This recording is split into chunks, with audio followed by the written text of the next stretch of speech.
Bonjour, bonsoir à tous et bienvenue dans cette nouvelle vidéo qui va parler de la neuropharmacologie, le premier cours magistral.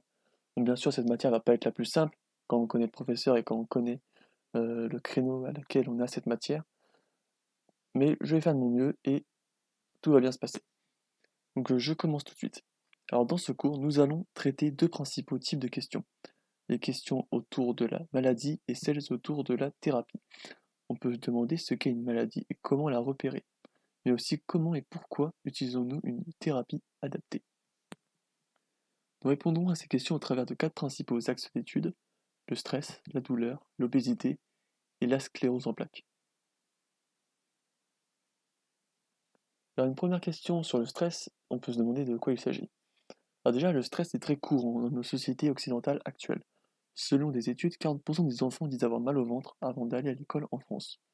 Dans le monde professionnel, 85% des salariés interrogés sont décrits comme régulièrement stressés au travail. Une quantité importante d'arrêts de travail sont aussi donnés en raison d'un stress trop important. En effet, on préfère mieux éviter le burn-out avant qu'il soit trop tard. Le stress peut être vécu différemment entre deux individus. En effet, de nombreux facteurs comme l'âge, le sexe ou encore le poste de travail sont responsables des différences interindividuelles liées au stress. Alors d'après d'autres études, être jeune réduirait notre quantité de stress avant d'augmenter jusqu'à un pic autour de 40-45 ans, l'âge d'or professionnel. Les ouvriers seraient aussi plus susceptibles d'être stressés par rapport au cadre. Ces différents facteurs de vulnérabilité ou de protection peuvent être intrinsèques ou extrinsèques à l'individu. L'interaction de ces deux types de facteurs peut venir amplifier ou réduire le stress ressenti. Ensuite, on peut se poser la question de quels signes permettent de repérer du stress. Alors, les signes perçus peuvent être différents selon qu'on s'intéresse aux stressés ou aux praticiens qui cherchent à diagnostiquer du stress. Alors, du côté du patient, le stress regroupe un ensemble de petits mots. Ces signes peuvent être digestifs, comme des brûlures d'estomac, de la constipation, voilà, peuvent être cutanés, psychologiques, mais aussi cardiaques et respiratoires. Alors, c'est uniquement quand ces mots persistent que le patient va aller vers un médecin généraliste ou spécialisé. Le stress peut donc avoir des manifestations très variables, car tout l'organisme serait capable de réagir au stress. On dit que le stress est polymorphe, d'où l'expression à chacun son stress. Ces différentes manifestations physiologiques et psychologiques ont des origines qui peuvent être aussi variées. On peut dire cependant que le stress est fortement corrélé à des événements de vie. Ces événements, comme un changement de lieu de vie, un nouveau travail, un deuil, peuvent apporter de la peur, de l'anxiété ou encore de la tristesse. Ces événements de vie appartiennent aux stresseurs. Alors un stresseur peut être défini comme un événement qui demande à notre organisme de s'adapter. Ces stresseurs ne sont pas classables par intensité, car la perception que nous avons de celui-ci peut générer plus ou moins de stress. Alors, il peut être d'ordre socio-géographique, par exemple le lieu de vie, psychosociologique, certaines normes à atteindre, on peut prendre l'exemple des 35 ans, l'exemple donné en cours, ou encore environnemental, la pollution sonore, la qualité de l'air. Alors, la génétique joue aussi un rôle, de son côté, dans notre capacité à ressentir du stress. Le stresseur peut donc être induit par l'environnement, mais aussi par l'individu lui-même,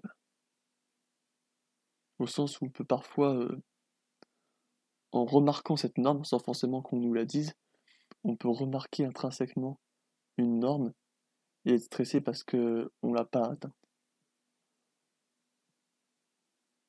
Alors pour le praticien, le stress se distingue en quatre groupes de signes distincts, appelés syndromes.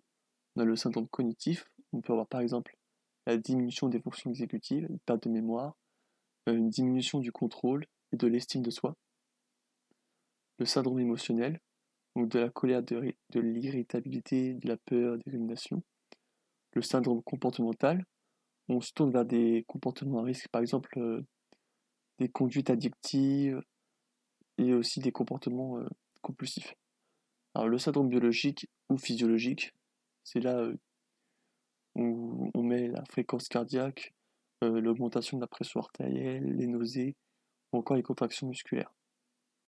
Alors ce dernier syndrome, donc le syndrome biologique ou aussi appelé physiologique, est celui qui nous intéresse le plus car c'est lui qui peut être le plus facilement observé avec les bons outils. Ce syndrome appartient à des mécaniques physiologiques que l'on nomme le kit de survie. Alors ce kit a pour but d'effectuer une stratégie de faire face, aussi appelée le coping, pour maintenir l'organisme dans un état stable et constant, autrement dit un état d'homéostasie. Ainsi, on peut comprendre que le stress est nécessaire pour notre survie et qu'il appartient à notre patrimoine génétique. Le stress, qui est donc à la base un état normal à avoir, peut devenir nocif. Mais à partir de quand?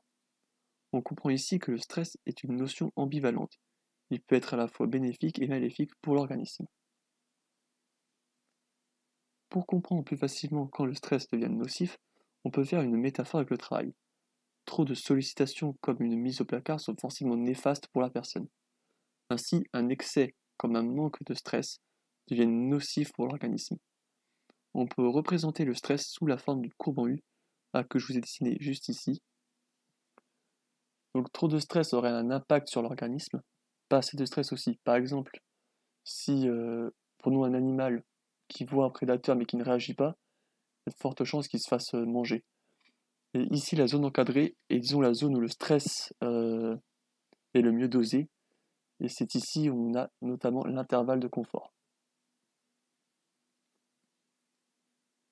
La biologie cherche donc à être dans un intervalle de confort afin de rester en homéostasie. Alors pour résumer, sur le stress, on peut dire qu'il est inhérent à tout organisme, car notre destinée est dépendante du stress. Il est normal et indispensable du fait que nous ne contrôlons pas l'environnement dans lequel nous vivons et que l'adaptation est parfois nécessaire. Ainsi, le stress est inévitable pour tout organisme vivant. Nous pouvons dire que le stress est une réponse non spécifique à toute demande d'adaptation qui est donnée à l'organisme. L'événement provoquant l'état de stress doit être perçu et peut être réel ou imaginaire. Alors j'espère que la vidéo vous plaira, qu'elle vous sera utile, puis je vous dis à bientôt pour peut-être une nouvelle vidéo.